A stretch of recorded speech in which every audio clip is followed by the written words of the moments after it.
Hello everyone. अपनी शानदार सी class को स्टार्ट करते हैं एक मोटिवेशनल कोटेशन के साथ। मंजिल को खबर ही नहीं थी कि सफर ने हमसे क्या क्या छीना है।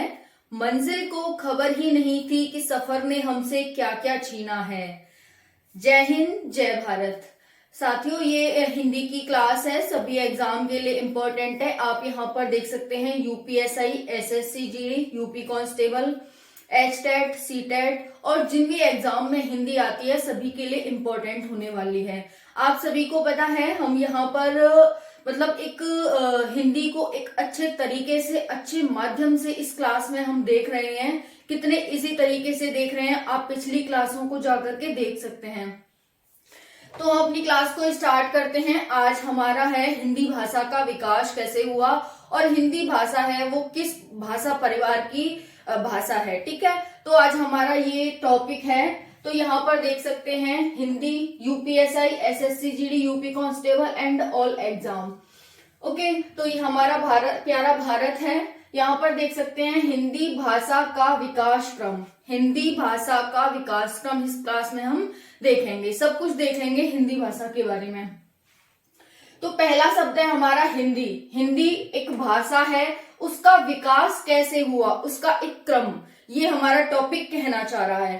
तो हिंदी भाषा का विकास क्रम, हिंदी शब्द क्या है, ये हिंदी, हिंदी क्या है इसको पहले देखते हैं। तो हिंदी शब्द की उत्पत्ति, आप सभी को पता है हिंदी एक शब्द है। शब्द क्या होता है, जो वर्णों से मिलकर के बनता है।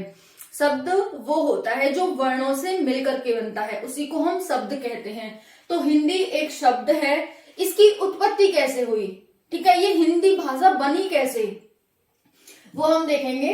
तो आप सभी देख सकते हैं यहाँ हिंदी शब्द की उत्पत्ति। आप सभी को पता है कि जो सिंधु नदी है वो भारत के उत्तर पश्चिम में पड़ती है। पहले जब पाकिस्तान भारत का ही हिस्सा था, तो उस टाइम पर ये पूरी सिंधु नदी भारत में ही पड़ती थी। और जितने भी यात्री या फिर जितने भी इन्वेडर्स आए, यानी कि आक्रांता आए, जिन्होंने भारत पर आक्रमण किया, वो उत्तर पश्चिम से ही आए।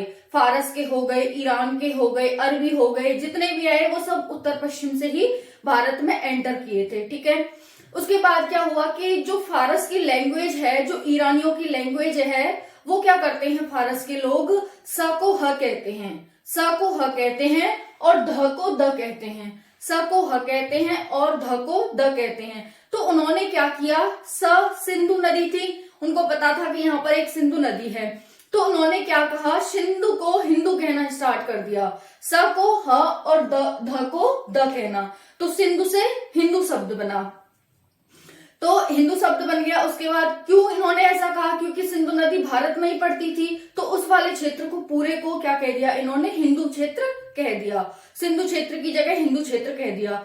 फिर यहां से क्या किया, अब जैसे होता है ना, जैसे किसी का नाम पारुल है तो हम उसे क्या कह देते हैं, पारो, शॉर्ट में। बुलाया तो उसे ही जा रहा है, उसे पता है कि मुझे ही बुलाया जा रहा है, मेरा ही नाम लिया जा रहा है, लेकिन हम उसे शॉर्ट में कह दें, हम ज्यादा लंबा नाम खींचने की बजाय। तो वैसे ही हिंदू को क्या कहा, हिंदू को हिंद कहने लगे लोग, ऊ की जो मात्रा थी उसे हटा दिया, तो फिर यहाँ पर हिंद कहने लग गए। फिर कुछ लोगों ने क्या किया, अब हिंद तो एक देश हो गया और वहां के निवासी हिंदुस्तानी हो गए। हिंद एक देश हो गया जिसे हिंदुस्तान कहा गया, फिर और उसके निवासी हिंदू हो गए। और फिर यहाँ की भाषा, अब भाषा की बात आई कि लोग बोले कौन सी भाषा, तो जो लोग यहाँ की भाषा बोलते थे उस भाषा को क्या कहा गया, हिंदी कहा गया। इन्होंने क्या किया, जो हिंद शब्द बना था उसमें ई प्रत्यय जोड़ दिया। आप सभी को पता है उपसर्ग और प्रत्यय क्या होते हैं, अगर नहीं पता तो हम जल्दी ही क्लास लेकर के आएंगे उपसर्ग और प्रत्यय की कि ये क्या होते हैं। तो इन्होंने क्या किया, हिंद शब्द बन गया, हिंद में ई प्रत्यय जोड़ दिया। प्रत्यय मतलब पीछे एक इन्होंने एक मात्रा जोड़ दी, उसको हम प्रत्यय कहते हैं यहाँ पर, और उसमें क्या हुआ, हिंदी शब्द बन गया। प्रत्यय होता है जब किसी मूल शब्द के पीछे कोई हम मात्रा या फिर कोई भी शब्द वर्ड जोड़ते हैं, उसी को हम प्रत्यय कहते हैं। तो अब हिंदी भाषा का विकास कैसे हुआ, आप यहाँ पर देखेंगे कि सिंधु नदी थी, सिंधु नदी को फारस के लोग हिंदू कहते थे, सिंधु को वो ऐसा प्रोनाउंसिएशन करते थे, स को ह और द को ध, तो सिंधु को हिंदू कहने लगे। अब लंबा खींचने की बजाय वो हिंद कहने लग गए, तो उस क्षेत्र को वो हिंद कहने लग गए।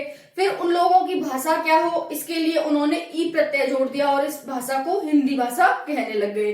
तो हिंदी भाषा का इस तरह से विकास होता है। हिंदी, आप सभी को ये पता होना चाहिए कि हिंदी कोई भारतीय भाषा नहीं है, मतलब ये कोई भारत का शब्द नहीं है। हिंदी की भारतीय लैंग्वेजों का ये शब्द हो हिंदी, हिंदी है एक फारस का शब्द है। जैसे हमसे एग्जाम में पूछा जाता है ना कि जो कारतूस है वो किस भाषा का शब्द है, तो हिंदी भारतीय भाषा का शब्द नहीं है। आप सभी को ये ध्यान रखना है, ये फारसी भाषा का शब्द है हिंदी। Is that clear?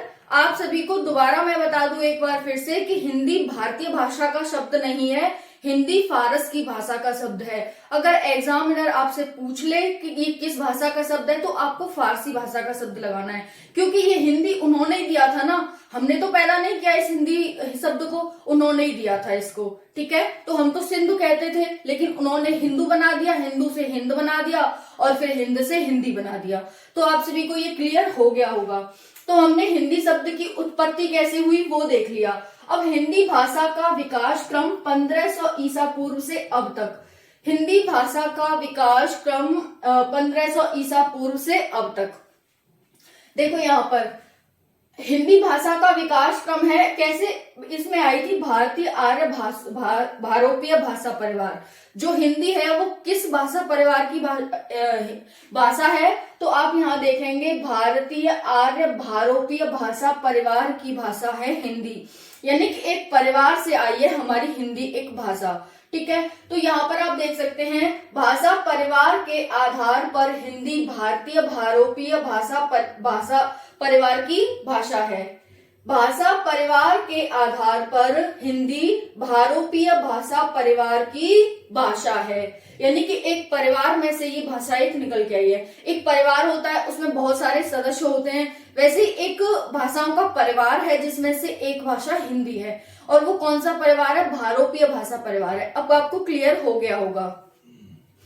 फिर है भारत में 4 भाषा परिवार हैं। भारत में कितने भाषा परिवार हैं, तो 4 भाषा परिवार हैं जिनको हम देखेंगे।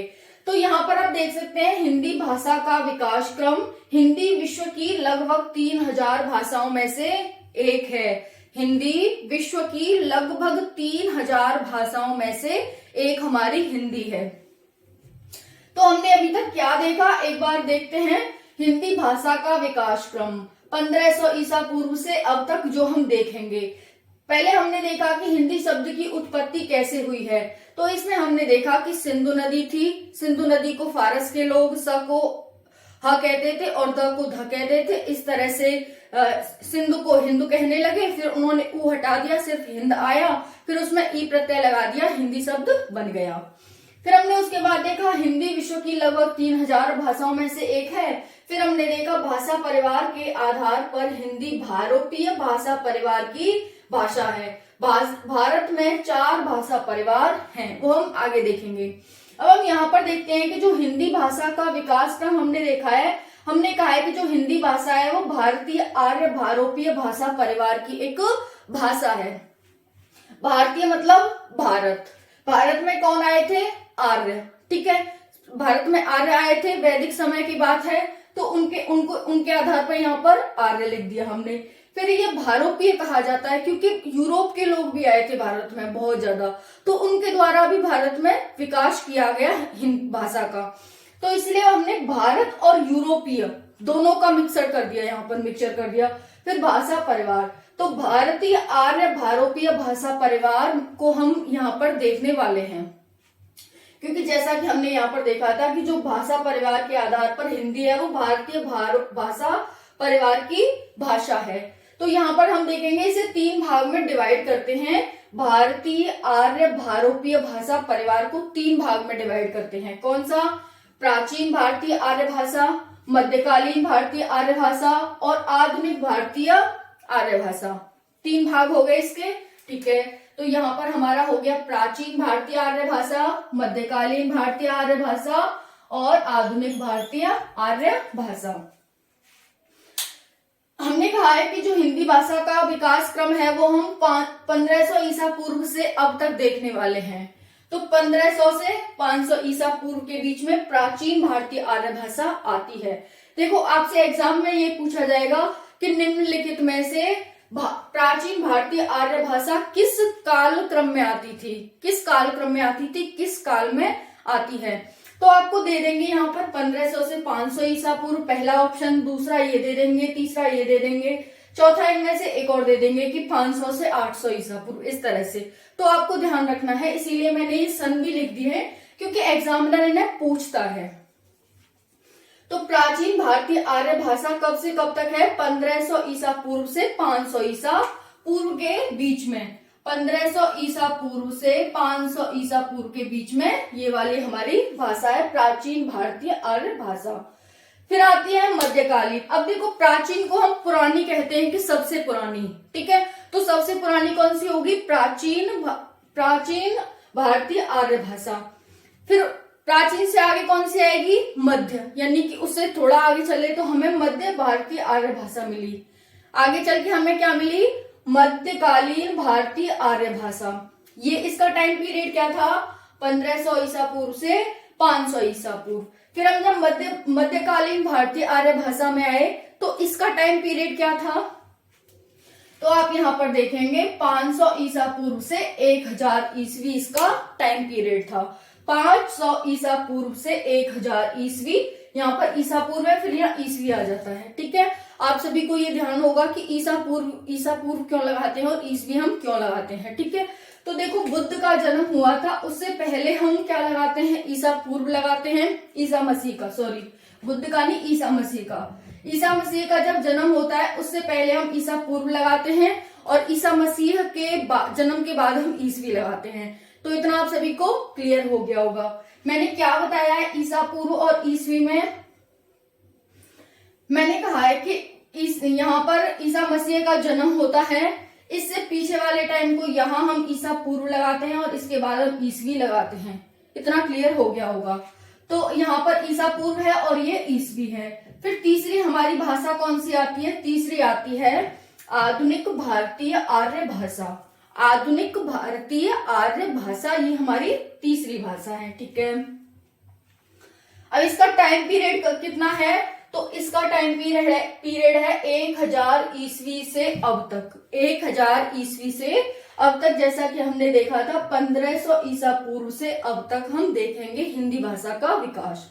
तो 1500 ईसा पूर्व से 500 ईसा पूर्व, 500 ईसा पूर्व से 1000 ईसा पूर्व, 1000 ईसा पूर्व से अब तक, यानी कि अब तक, ठीक है। तो इतना आप सभी को क्लियर हो गया होगा। 3 प्रकार की हमने भाषा को हमने 3 में डिवाइड किया, प्राचीन, मध्यकालीन और आधुनिक। हमने टाइम पीरियड भी देख लिया। अब जो हमारी प्राचीन भारतीय आर्य भाषा है उसे हम 2 पार्ट्स में डिवाइड करते हैं।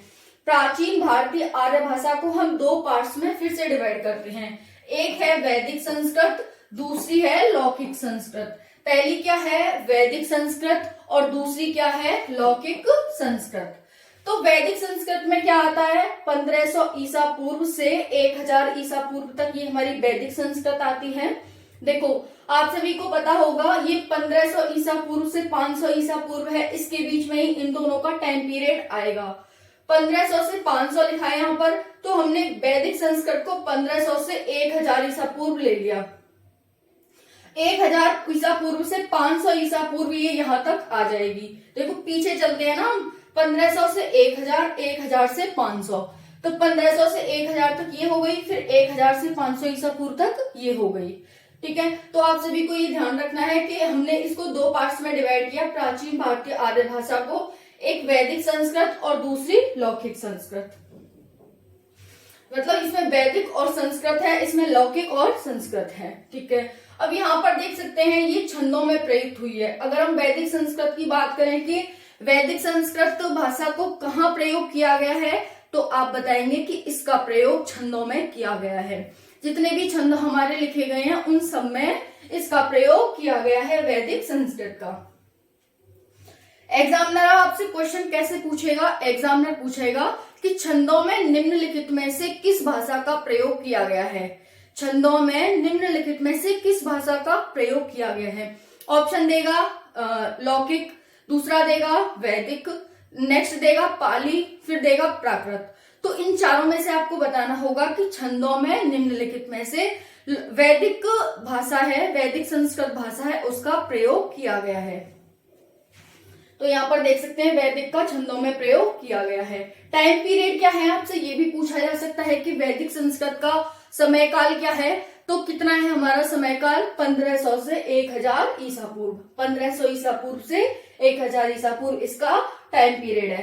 फिर नेक्स्ट है लौकिक संस्कृत। लौकिक संस्कृत का टाइम कितना है, 1000 ईसा पूर्व से 500 ईसा पूर्व। अब इसका उपयोग कहाँ हुआ है लौकिक संस्कृत का, तो आप बताएंगे कि पाणिनि द्वारा जो प्रयुक्त एक रचनाकार थे, एक कवि थे, लेखक थे, इनके द्वारा जो पाणिनि के द्वारा जो भी इन्होंने छंद वगैरह लिखे हैं उन सब में, छंद में तो ये यूज हुई है, लेकिन पाणिनि के द्वारा जितने भी कार्य किए गए हैं निम्नलिखित उन सब में ये यूज हुई है लौकिक संस्कृत।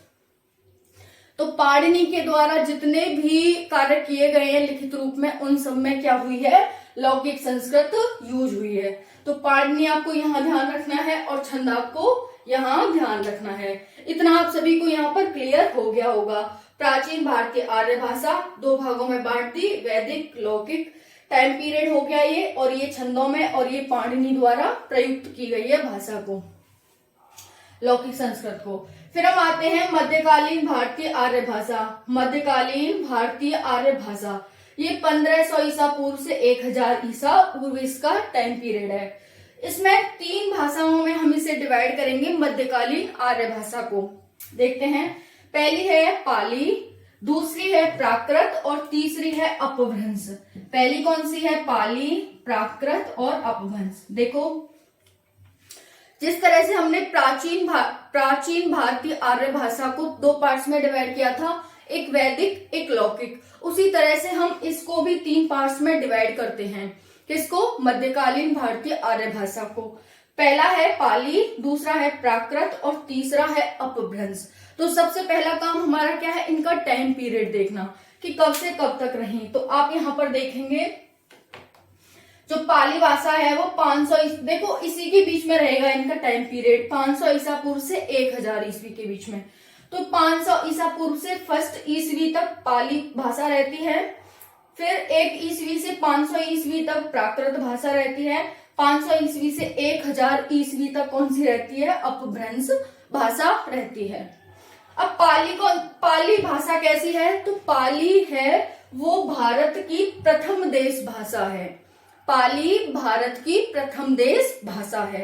इतना आप सभी को क्लियर कि पाली है वो भारत की प्रथम देश भाषा है। एग्जामिनर अगर आपसे पूछे कि निम्नलिखित में से कौन सी भारत की प्रथम देश भाषा है, तो आप बताएंगे पाली। वो ऑप्शन दे देगा आपको, 4 ऑप्शन देगा, उसमें पाली भी होगा, तो आपको पाली पर टिक लगाना है। ठीक है, फिर यहाँ पर ये प्रथम देश भाषा भी है भारत की, और सेकंड है इस बुद्ध ने इस भाषा में अपने उपदेश दिए थे। बुद्ध के जितने भी उपदेश हैं वो पाली भाषा में हैं। पाली भाषा में बुद्ध के उपदेश हैं। अब एग्जामिनर यही आपसे पूछ सकता है कि बुद्ध ने अपने उपदेश निम्नलिखित में से किस भाषा में दिए हैं। बुद्ध ने अपने उपदेश निम्नलिखित में से किस भाषा में दिए हैं। 4 ऑप्शन होंगे, एक आपको पाली दे देगा, दूसरा प्राकृत दे देगा, तीसरा अपभ्रंश दे देगा, चौथा अभट्ट दे देगा।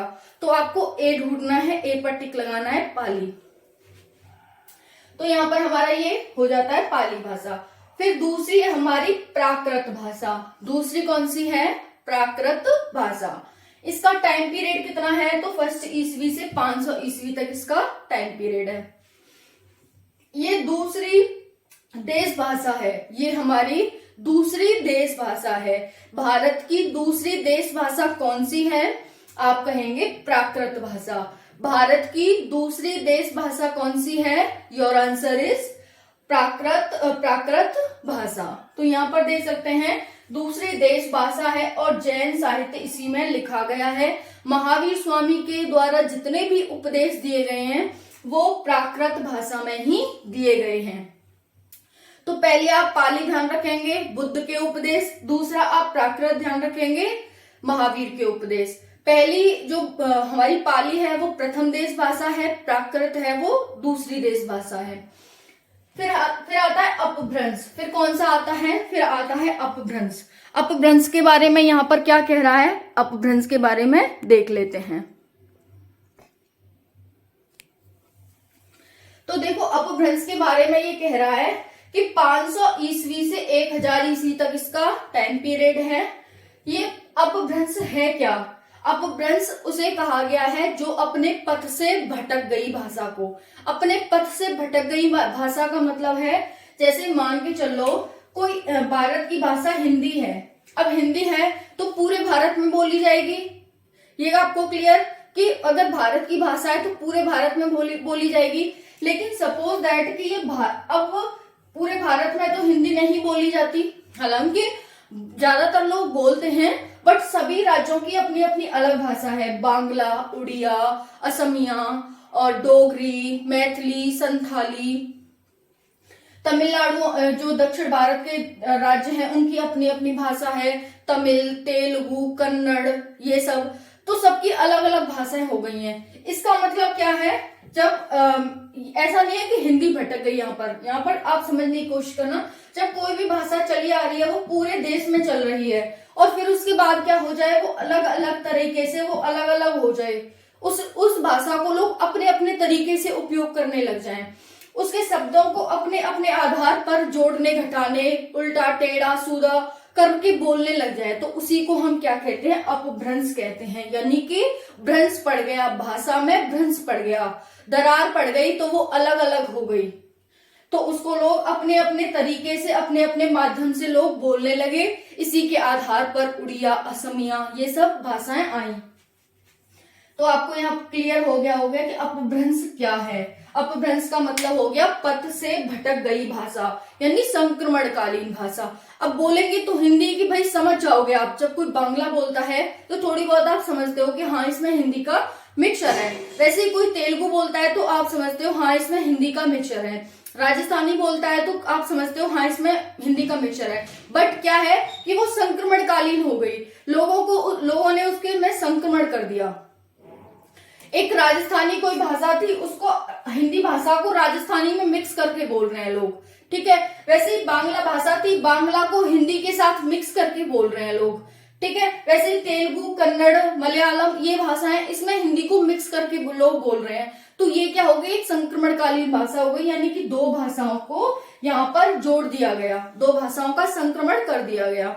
तो अपभ्रंश का मतलब समझ आ गया होगा, पथ से भटक गई और वो अलग अलग तरीके से अलग अलग लोगों के द्वारा अपने अपने माध्यम से बोली जाने लगी। इसी को हम संक्रमणकालीन या पथ से भटक गई भाषा, जिसे हम अपभ्रंश कहते हैं। इसका टाइम पीरियड क्या है, 500 ईस्वी से 1000 ईस्वी। ये आपसे पूछा जा सकता है टाइम पीरियड कि अपभ्रंश भाषा का समयकाल क्या है, तो इसका आंसर हो जाएगा 500 ईस्वी से 1000 ईस्वी इस भाषा का समय काल है। अब इसके बारे में कुछ देखते हैं कि अपभ्रंश में क्या क्या लिखा गया है, किस तरह से ये इस्तेमाल की गई थी भाषा।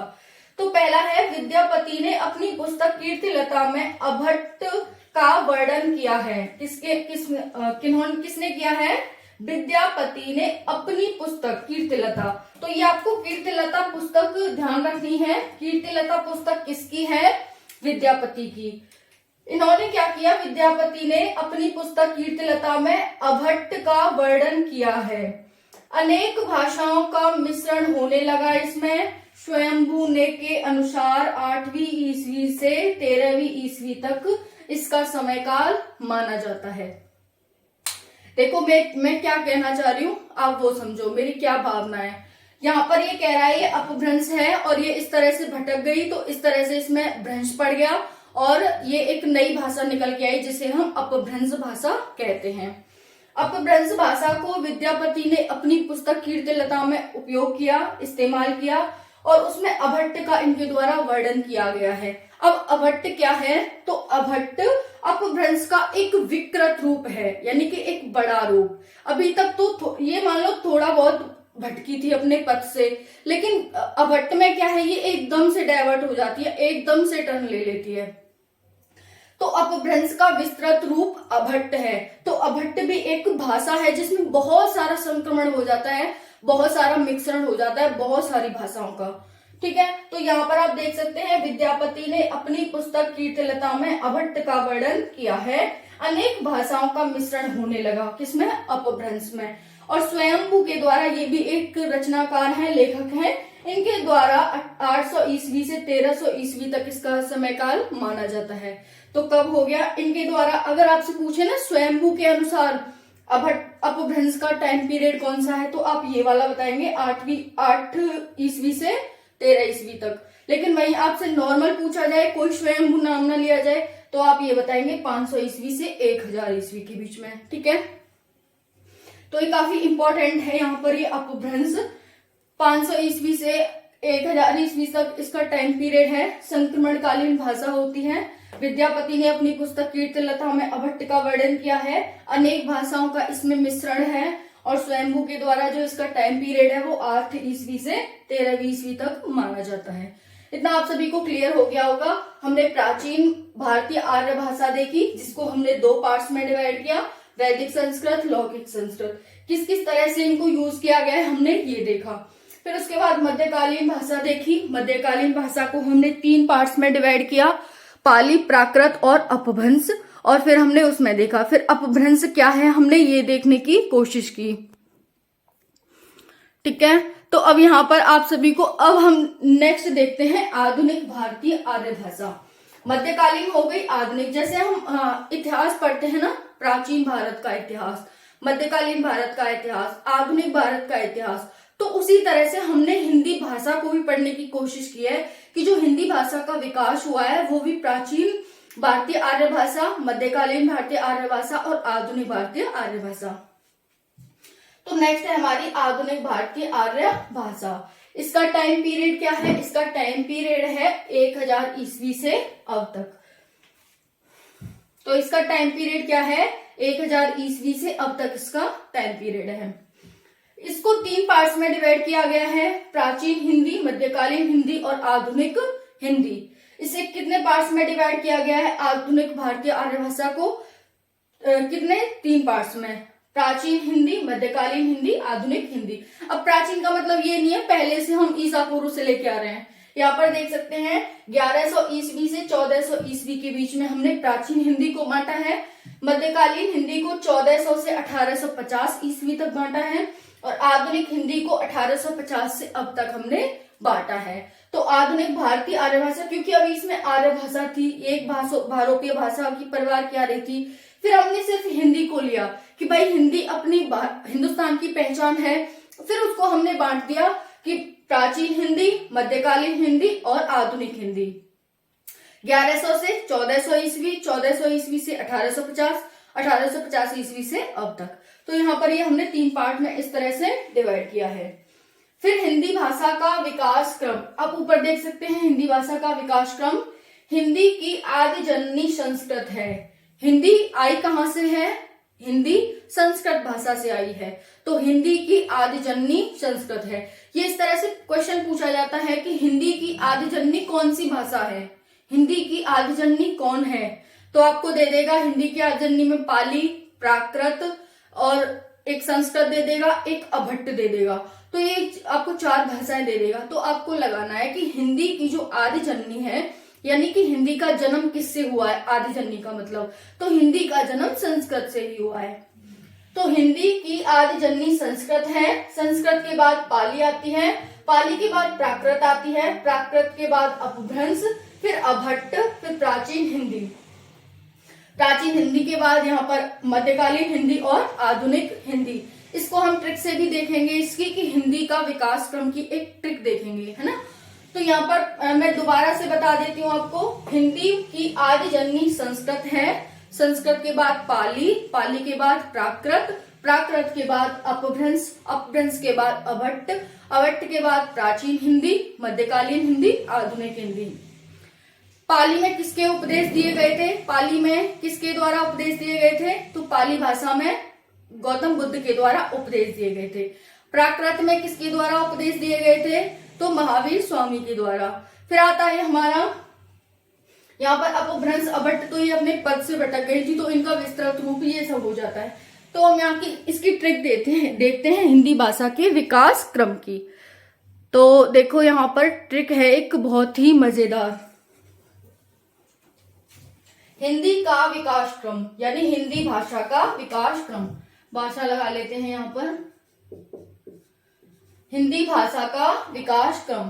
पहले संस्कृत, सबसे पहली भाषा संस्कृत है, पाली, प्राकृत, अपभ्रंश, अभट्ट, प्राचीन या प्रारंभिक हिंदी, मध्यकालीन हिंदी, आधुनिक हिंदी। देखो जब भी आप देखोगे ना पाली भाषा, तो आपको ध्यान आना चाहिए गौतम बुद्ध के उपदेश, आपको ध्यान आना चाहिए 500 ईसा पूर्व से 1 ईस्वी तक टाइम पीरियड, आपको ध्यान आना चाहिए प्रथम देश भाषा। इस तरह से आपको ये देखना है कि जब भी कोई शब्द देखो तो उस तरह से। संस्कृत देख लिया, अच्छा ये हिंदी की आदि जननी है संस्कृत। पाली, वैसे प्राकृत देख ली, महावीर के उपदेश। दूसरी देश भाषा, टाइम पीरियड हो जाएगा 1 ईस्वी से 500 ईस्वी तक, इस तरह से।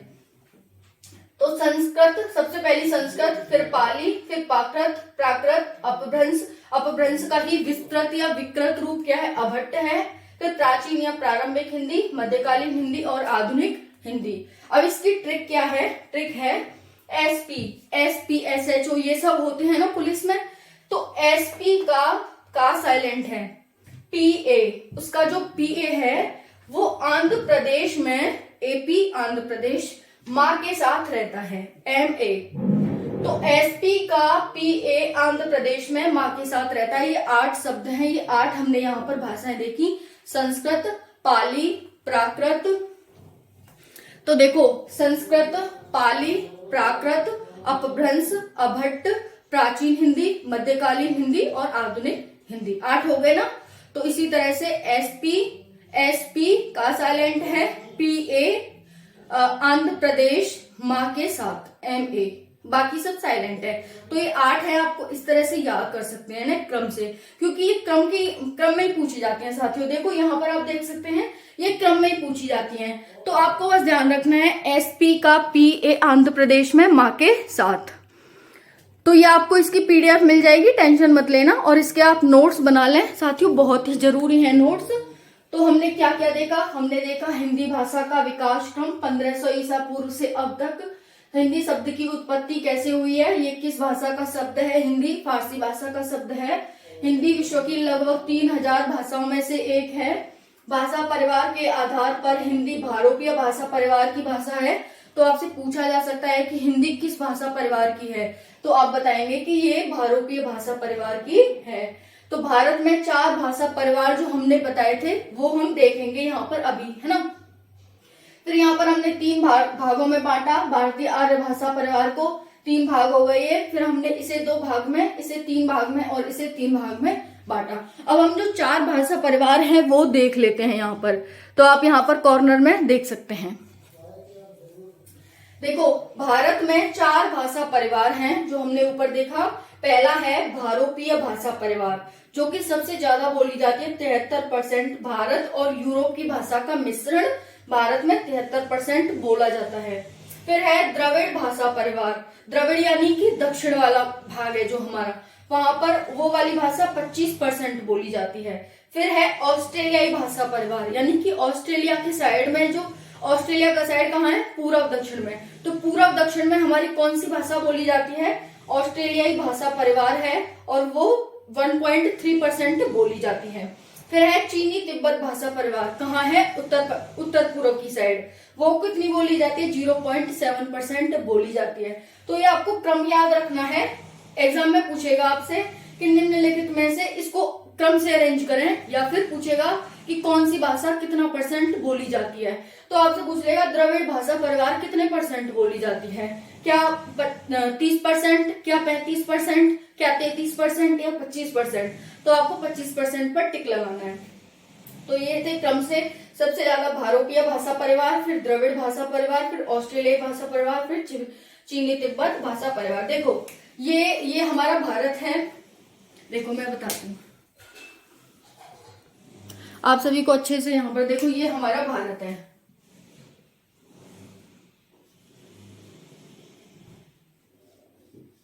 ठीक है, यहाँ पर अच्छा सा बन जाए तो ठीक है। देखो साथियों ये हमारा भारत है। पहली है भारोपीय भाषा परिवार, यानी कि भारत और यूरोप की, यानी इस वाले क्षेत्र में कौन सी भाषा बोली जाती है, भारत और यूरोप की, क्योंकि यूरोप इधर है तो ये भारत और यूरोप की भाषा हो गई। अब चीनी तिब्बत भाषा, तिब्बत इधर है, चीन इधर है, तो इस वाले भाग में कौन सी भाषा बोली जाती है? चीनी तिब्बत भाषा बोली जाती है। ऑस्ट्रेलिया किधर है? इधर है, तो इस वाले क्षेत्र में कौन सी भाषा बोली जाती है? ऑस्ट्रेलिया भाषा बोली जाती है इस वाले क्षेत्र में। ठीक है, ये द्रविड़ वाला है, दक्षिण वाला क्षेत्र है, और इस भाग में यानी कि जैसे इस तरह से हम कह सकते हैं, इस तरह से, और इस भाग में द्रविड़ भाषा बोली जाती है। तो इधर हो गया कौन सा? भारतीय भाषा परिवार, इधर चीनी तिब्बत भाषा परिवार, इधर ऑस्ट्रो द्रविड़ भाषा परिवार, और इधर पूरा हो गया द्रविड़ भाषा परिवार। ऑस्ट्रो भाषा परिवार और ये द्रविड़ भाषा परिवार, ये वाला। तो इस तरह से आप इसे समझ सकते हैं कि ये 4 भाषा परिवार हैं। अगर इसकी भी ट्रिक चाहते हैं तो मैं आपको कल बता दूंगी कि इसे कैसे याद करें क्रम से। देखो, सबसे ज्यादा कौन सी आएगी? भारतीय भाषा परिवार, बी से, फिर आती है द्रविड़, फिर आती है ऑस्ट्रेलिया, फिर आती है चीनी, BDAC। इस तरह से याद कर सकते हैं, BDAC। BD ने क्या लगवाया है? AC। BD ने AC लगवाया है। इस तरह से आप इन चारों भाषाओं को याद कर सकते हैं। ठीक है, तो आपको कमेंट सेक्शन में बताना है कि ये क्लास आपको कैसी लगी है, और इसकी PDF आपको मिल जाएगी। ठीक है, नेक्स्ट क्लास हमारी जल्दी आएगी इसी चैनल पे। जय हिंद, जय भारत। तब तक क्लासों को देखती रहिए और पीछे से रिवाइज करते रहिए।